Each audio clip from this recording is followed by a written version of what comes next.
I'm honestly really happy with how this one turns out. This is kind of a perfect situation, perfect story about how somebody who really could use our help is able to get it, and it was able to happen very fast. And we're making their life better, which is always what's great to see. We never want to be in a situation where someone's working with us and they really shouldn't be.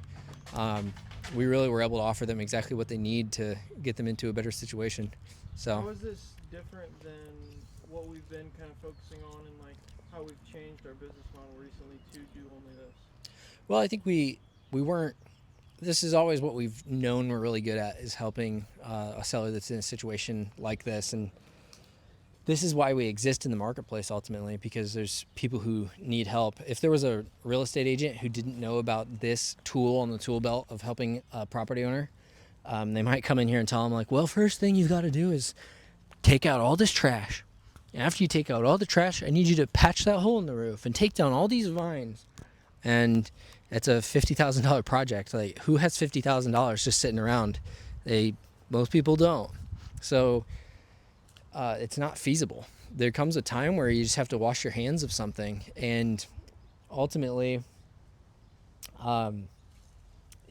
any seller that's in this situation needs to make sure that they are able to get the most out of their property. No one should take less than what they're able to get for a property, regardless of the situation. And I mean, I think that's exactly what we did here. We got the seller the most that we possibly could based on the situation. We had to adjust it because of the amount of stuff inside. That this is easily potentially $10,000 worth of trash out on the inside, just because there's so much stuff, and then you've got to clean up the mess that's underneath all that stuff. But you just got to make sure that the person that you're working with has plenty of good reviews. Maybe it's even somebody you know has worked with them in the past, or if there's companies such as title companies, attorneys, etc., that have worked in the area and they're big, and you can tell because they've got lots of reviews online. They've been in business for a long time. You can call them up and say, hey, I'm looking at working with so-and-so. What was your experience working with them? Do you feel like they've taken care of the people that they've worked with?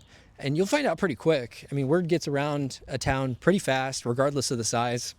Even metropolitan cities, like, the industry is pretty small wherever you go. So if somebody's doing business and they're not doing good business, it's going to get around. And you should be able to be warned about it before you pull the trigger on something. So